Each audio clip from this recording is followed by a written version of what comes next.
ով է այն գլխավոր մարդը, ով ամենագլխավոր պատերազմն է տանում վարչապետ Նիկոլ Փաշինյանի դեմ, դա Եզրասն է, Գարեգինի եղբայրը, արդեն ԱԱՑ-ն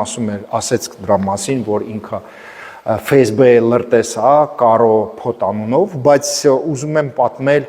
որտեղ է այդ ընդհանրապես այդ խումբը նստած է, տեսեք, շատ ցավալի է դա ասել, հայկական եկեղեցում, Մոսկվայի հայկական եկեղեցում, եւ այսօր շատ կարեւոր ինֆո այդ եկեղեցու մասին, որը դուք չէիք իմանում, եւ նաեւ մեծամասնությամբ ապրելով Հայաստանում, մեր հետևորդները, բաներ կա, որը մինչ հիմա չեն իմանում, բայց դա շատ կարեւոր է։ Ուրեմն տեսեք, այս եկեղեցին սկսել են կառուցել 1996 թվականին, եւ պետքա 5 տարում հանձնեին եկեղեցին, բայց պատկերացրեք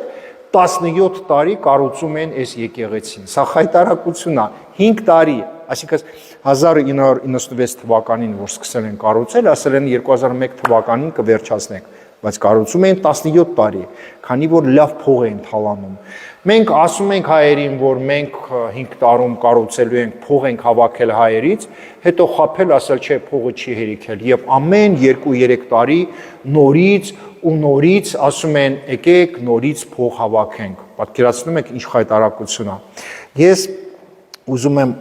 պատմել մեր հետևորդներին դրա մասին, որ մենք հանձնել ենք այս եկեղեցին եւ բացել ենք այս եկեղեցին 2013 թվականին, պատկերացրեք, եւ այդ սաղ տարիներին փողը թալանում էր Գարեգին եւ իր եղբայրը։ Փողը հավաքում են բոլոր հայերից, ինչքան հարուստ հայեր կան, եւ նաեւ ստիպողական, հա, քանի որ Եզրասը ունի ընկերներ կրիմինալ է մեջ, նույն այդ Նորիկ Ախալկալակսկին ստիպելով մարդկանցից փող են վերցնում ու ոչ մի աչոտ չկա, այսինքն ոչ մեկ չի իմանում ինչ են հավաքել, ինչ են ծախսել եւ այլն։ Փաստորեն մարդկանց մենք խափում ենք Աստծո անունով, որի եկեղեցի ենք բացում, բայց համարյա 20 տարի սա հայերին թալանում են եկեղեցու անվան տակ։ Մենք ձեզ հետ գիտեք, շատ լավ գիտեք, որ եկեղեցին մենք սարքում ենք եւ մարդկանց ասում ենք, որ ստեղ եկեղեցին на русском говорят символ мира, да, բայց տեսեք ինքը դարել է պատերազմի, չգիտեմ, երես, հա, փաստորեն այստեղ նկարը հիմա տենում եք բատալյոն Արբատն է եկել, տարբեր հայեր, ում ուղարկել է Եզրասը պատերազմ Ուկրաինայում, ահագին մարդիկ արդեն չկան, կամ էլ բատալյոն Արբատի հրամանատարը ունտրակցրել են Ալեյ Պարուսահա այդ շենքում, թե մյուս այդ Արցախցին ում սպանել են Ուկրաինայում, այն մարդիկ, ովքեր կայնած են Եզրասի մոտ, արդեն չկան։ Հա, բայց Եզրասը կա, Եզրասը շատ խիթր է, էլի խելոք է, ինքը կարողանում է ամենտեղ փող գրփի եւ մնա ողջ առողջ։ Տեսեք, ոնց կարելի է էլի եկեղեցին սարքել մի հատ շենք, որտեղ մենք շնորհակալություն եք ասում դրանց, ովքեր գնում են Ուկրաինային, ուկրաինական եւ հայկական երեխեքին սպանել։ Ոնց կարելի է այդպես բան անել Աստծո անվան տակ։ Կամ էլ գիտեք դուք, որ այս հարսանիքներ են ստեղ կազմակերպում այդ շենքում, շենքի մեջ դահլիճ կա, մեջը հարսանիքներ, արդեն 25 տարի։ Ես հիշում եմ, երբ ես Մոսկվայում ապրում էի, երբ հաղորդավար եմ եղել, նաեւ դեղ վարել եմ միջոցառում, շոկի մեջ եմ եղել, մի անգամ եմ վարել եւ երդվել եմ, ել չվարեմ։ Ես չէի պատկերացնում, որ մեջ կարելի է հարսանիք կազմակերպել։ Երբ մենք գնում ենք Կրեմլում համերգ եք վարում, դա հասկանալի է։ Երբ մենք հեռուստատեսությունում RTV-ում աշխատում ենք, հասկանալի է, բայց ոնց կարելի է հարսանիք կազմակերպել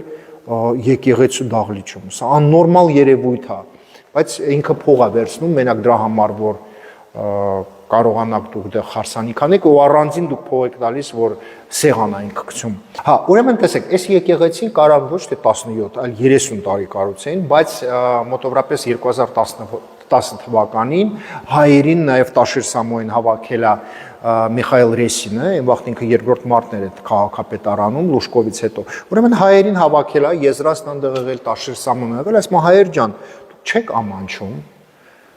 Տաշիրի վրա նայել ես, մա Տաշիր, դու 6 ամսում տարգովը ցենտր ես ստեղ սարքում հանձնում քաղաքապետարանին։ Մի հատ հայկական եկեղեցի, սա հարուստ հայեր եք, չեք կարող կառուցեք։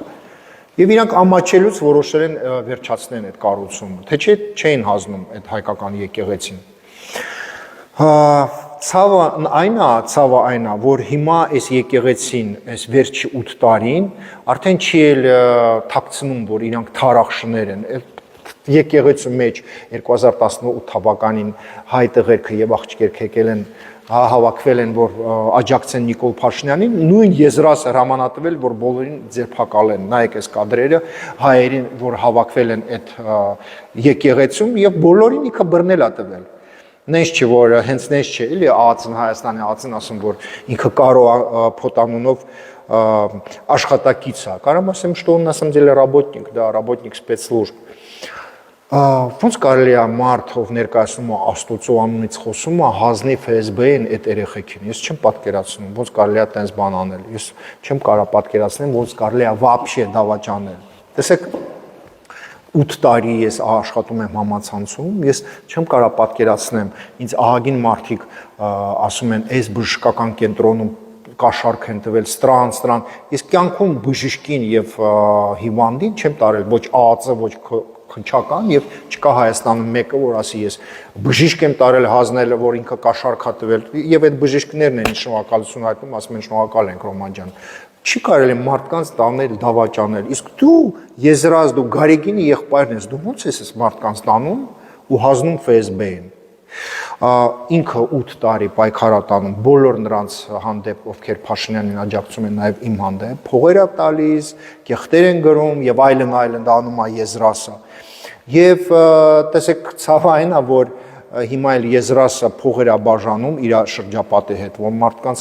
մարդկանց բերեն ստեղ եւ իրանք ձայն տան Տաշիր Սամոյին։ Բոլորս պետք է դա իմանանք եւ ուշադիր հետևեք կարեւոր ինֆորմացիաներին, որպեսզի մենք հասկանանք ինչա կատարվում ընդհանրապես մեր շրջապատում։ Ամենայն բարիք։